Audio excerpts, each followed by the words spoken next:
Good afternoon. I want to welcome you to another segment of the Jermaine Brown Sports Talk Show. Today is Friday, October the 27th, 2023. I hope that everyone has a healthy and good weekend this weekend. Um, I'm going to come with a political show later on, probably next week. I'm going to talk something political. I rarely talk politics of late. At least I haven't done a show in a long time. I think since maybe 2016 or something like that. But it's been a long time since I've done a political show.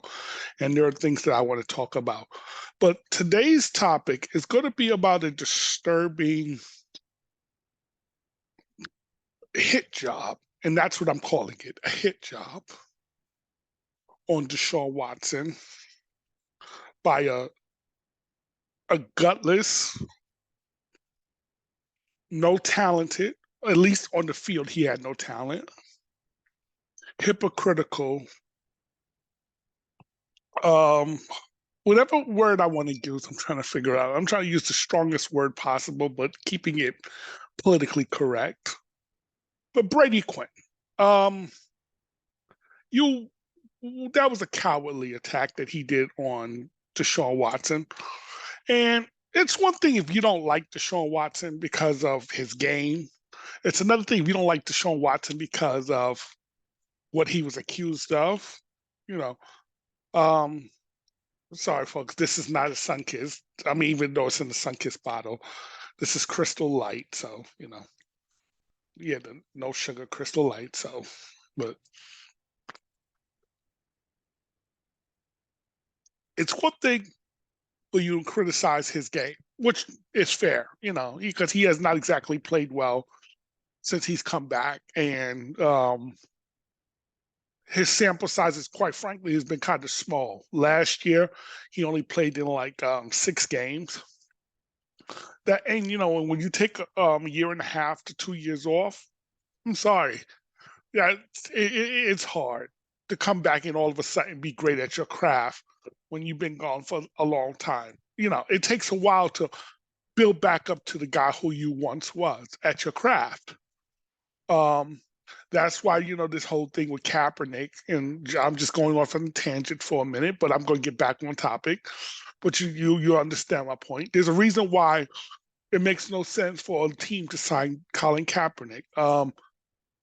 No matter what you personally think of his protest and what he did, and quite frankly, I was a supporter of Cap and what he was doing, but I knew that there was going to be a cost to it, that the team was going to avoid touching him. And now 7 years later, he wants to come back. So now think about it. If all of a sudden a team signed him back, let's just decide to give him an opportunity and say, okay, we're going to sign you to play. You think he gonna come back and be the captain he was before he left? No, it doesn't work that way. And however long he was out, it's going to take even longer for him to make that. In other words, he's never going to be that guy again. Well, for Deshaun Watson, it's going to be hard for him to be 2020 Deshaun, but it's not impossible. But the thing ain't, but he was out for about 2 seasons. But it's going to take some time for him to be back to that old Deshaun Watson. Not only that, remember, he's playing for a different team with a different coach who has a different philosophy. So it's going to take him some time. So did this year. So he played 6 games last year. I think people in Cleveland was being a little bit unrealistic, expecting him to come back, get on the field, and all of a sudden be the old Deshaun Watson. No, it was not going to work that way. I knew it was going to take him some time to be the old Deshaun Watson, but then to come this year, he started off rather slow, and then the Tennessee game, it picked up. He was the old Deshaun Watson, but unfortunately for him, he injured his rotator cuff in that game. Running the football on a power run or something like that, that quite frankly should not have been called. You know, I mean, you got $230 million asset. You try to protect it as much as possible. I mean, you not to say that you don't want him running, but you want to cut out the design runs. But anyway, that's neither here nor there. So he really tore. I mean, he hasn't torn it, but he badly strained that rotator cuff that to the point where it can tear at any moment. And so, he's been out the last few weeks. And unfortunately, the Cleveland Browns didn't. The medical staff and the coaching staff didn't do him any solids in how the messaging came out because, first of all, they should have never cleared him to play. Folks, if you're a quarterback and you can't throw the football, you can't play. Just like if you're a running back and you got a bad knee, you can't play, you can't run. So, you know, how does that work? A quarterback who's got a bad throwing shoulder, he can't play. He should not be. He should not be out there. And I felt this way back when in 2021 when um oh boy, now I didn't just draw a blank real quick. But the quarterback there for Tampa Bay there, um, Baker Mayfield. I just drew a blank there for a second. Sorry. When Baker Mayfield was the quarterback of the Cleveland Browns, he tore his shoulder, but it was on his non-throwing shoulder. And I said, then he should not be out there because, again, even though no, it was on his non-throwing shoulder, but it was affecting his overall game. The any upper body injuries to a quarterback is not going to be good. It's just you just got to kind of know that. And I felt by sitting him, it would have done him better than playing him. So anyway, the Browns game came out with some bad messaging. Deshaun did not help the situation because he says, "Oh, I'm going to play. I'm going to play," and then come a Sunday, all of a sudden you don't play. It just looks bad. So the whole thing went to crap. And then you got a guy like Brady Quinn, a former NFL player, journeyman, because he got drafted by the Miami Dolphins. I think with the 9th overall pick, if I remember correct. And basically, he ended up moving to Cleveland and stuff. He just wasn't good. He was basically a journeyman.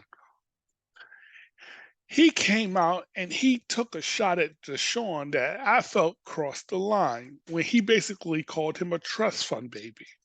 Now, anybody who knows what a trust fund baby is, that's a baby. He alluded to him being a trust fund baby. That's a baby who's basically was born on third base. If you understand baseball terminology, there's first base, second base, third base, and home plate. Home plate is the score. That means you score, you win. You score, you're going to win. Well, you're born on third base. That means you've already got an advantage over everyone else. So that's what basically a trust fund baby is. Someone who was born into wealth, born into means, born into money, whatever term you want to use. Well, anybody and everybody who knows Deshaun's story knows that's far from the truth. Okay? The man was not born into wealth, so he wasn't no trust fund baby. Then he alluded to him as to winning the lottery. Now, even that's a stupid analogy because, he says, well, if let's say you win the lottery for $230 million, and then you tell them to go and get a job. Do you really want to work? No, you don't really want to work. Acting as if Deshaun Watson is the highest paid player in the league or the highest paid quarterback in the league, which he isn't. He doesn't even have the most guaranteed money. He used to, but he doesn't now. But Brady Quinn is acting as if he has the most guaranteed money, and he doesn't. And so he basically crossed the line that you don't cross. He questioned the man's heart. That this is a man who once had to travel on a bus when he should have basically been at home. That man got on a bus to play a game because he couldn't fly with the team, but he traveled by bus to the game to play with a lacerated kidney. Do you know how dangerous that is?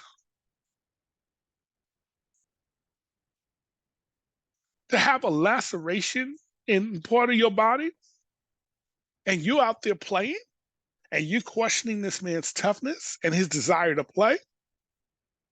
And then so you say, well, where did this come from? Well, why are you attacking this man like this? When everybody knows if you can't throw the football as a quarterback, you can't play. And Brady Quinn could throw the ball as a football, but he still couldn't play. He just wasn't very good at it. Not at the pro level anyway. And so Quincy Avery, who's the quarterback coach of Deshaun Watson and other quarterbacks as well, but Deshaun Watson and Quincy Avery are excellent friends. So what Quincy Avery did was he responded back to Brady Quinn, basically saying he's acting like a schoolgirl, which I felt he was, and that he don't know what he's talking about, which he doesn't. So did Brady Quinn, him and Brady Quinn went back and forth for a little bit before Brady Quinn came with his real meaning behind his attack on Deshaun. He showed his true character. And this is where I disagree with my man G. Bush from Cleveland, Garrett Bush, known as the barbershop. I love the guy, but disagree with him. When he says that Brady Quinn is above this and better than this. No, he isn't. He showed you his true character. Okay? For him to say, well, let's massage this to have a happy ending. Is that satisfactory? What is he? See? Now, he's making light of sexual assault, women who were really sexually assaulted, because everybody who knows anything about the case, and Brady Quinn, I can assure you, doesn't know about the case, knows that Deshaun Watson did not sexually assault those women. If Deshaun Watson had sexually assaulted 26 women, because 26 women accused him of not sexual assault, they accused him of inappropriate stuff and stuff like that. If he really assaulted 26 women, sexually assaulted 26 women, I can assure you he would not be playing quarterback in the NFL. I can assure you of that. Because why? The league have banned guys for less than what Deshaun Watson has done. They have jettisoned guys for less than what Deshaun Watson has done. Okay? He would have been persona non grata. He would have been untouchable. Okay? The league got rid of Colin Kaepernick for just taking a knee. Think about that. For just taking a knee. They got rid of him. They got rid of Ray Rice for punching his woman who hit him. Okay? They got rid of him. Okay? Here, Ben Roethlisberger was accused of rape. And a lot of people really believe he did it, according to the evidence that was out there. But he got off because of who he was. And what are you being a grown man on a college campus for? Come on, it is what it is. But yet, nobody talks about that. And what he was accused of was far worse than what Deshaun Watson was accused of. Let's just keep that in mind. See, I believe Deshaun Watson, the accusations against Deshaun Watson was a hit job. Because why? He had the temerity, the audacity, the gumption, the gall, whatever term you want to use, to request to be traded out of Houston. And you being a black quarterback, see, first of all, it's unheard of for a star quarterback to request to be traded out of a location. Okay? And that did not sit well with the people down there in Houston. And you can best believe in other locations as well. So I believe that these stories was concocted because, A, he wanted out, and because he has a strange fetish, and I will admit it's a strange fetish, And again, listen, Deshaun put himself in this position for them to do this to him.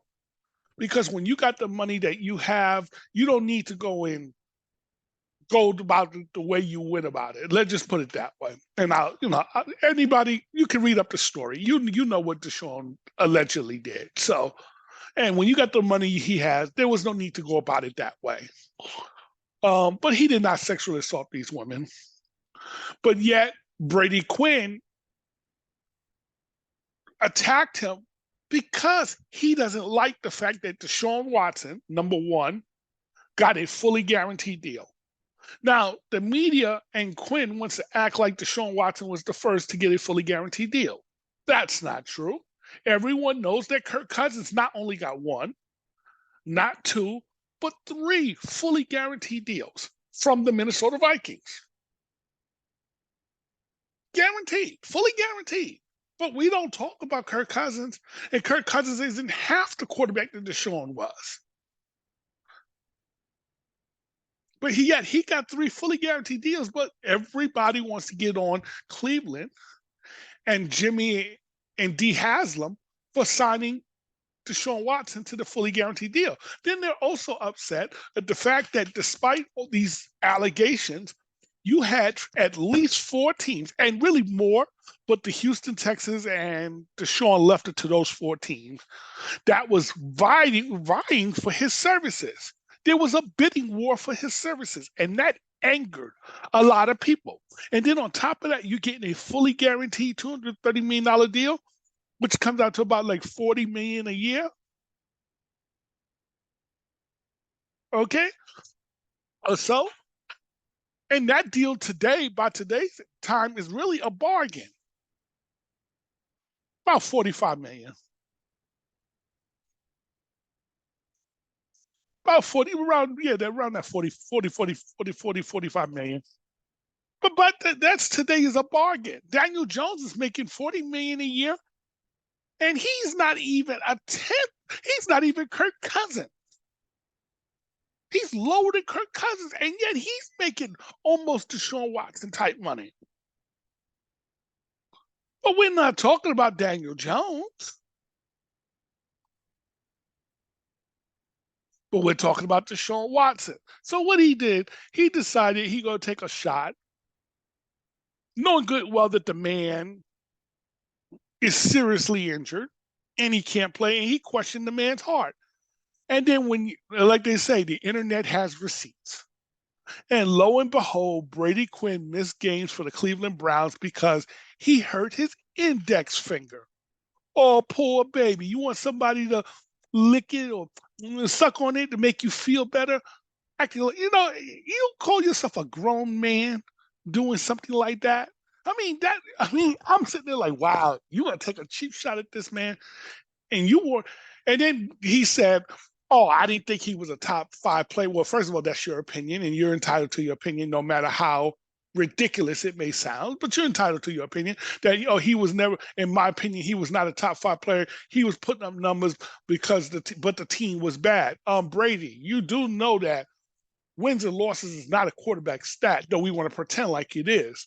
But you could put up numbers and have a bad team.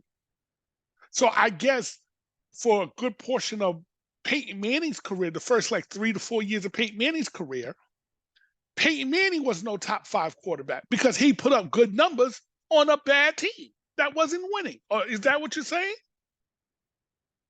Is that where we're going now? So I guess Peyton Manning didn't start being good until Tony Dungy got there. Because if you look at Peyton Manning's career, he put up excellent numbers, but he wasn't winning a lot of games until what? Tony Dungy got there in Indianapolis. So are we trying to say that Peyton Manning wasn't that good? Come on, are you crazy? So I guess if we want to go by your logic, Justin Herbert is a failure, or Justin Herbert isn't that good, even though he's putting up numbers on the bad San Diego or now LA Chargers team.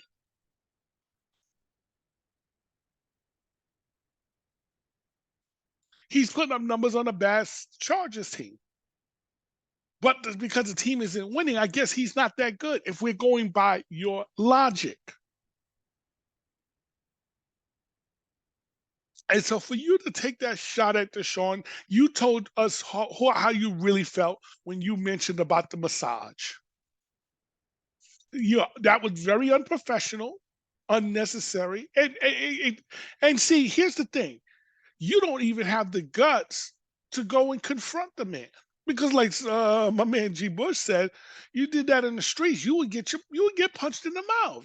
Somebody would come to you, step to you, saying, keep my name out of your effing mouth. And again, I don't advocate for violence. And I'm definitely not going to do it on no video. I definitely will not advocate for violence on no video. But people will step to you. You say the wrong thing. So all I'm just going to say to my man Deshaun, keep your head up, bro. Get healthy because there's nothing you can do this year. With your rotator cuff, you're shot for this year. Let's just keep it real. Um, Personally, I think you would be better off shutting it down. Now I know the team isn't going to do it, and you're not going to definitely suggest it. But basically, that would be the best thing for you to do, and come and bring it back next year. But it's hard to do because this is a year-to-year thing with the league. One year you can be on top, another year not so much. And right now, your team has a good shot at making the playoffs and doing anything. It really sucks that it's hard for you to contribute to this.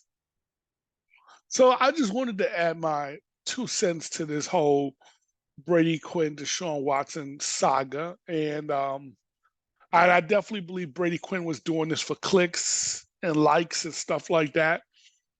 Um, when you got to do things like that, like I say, it shows us who you really are.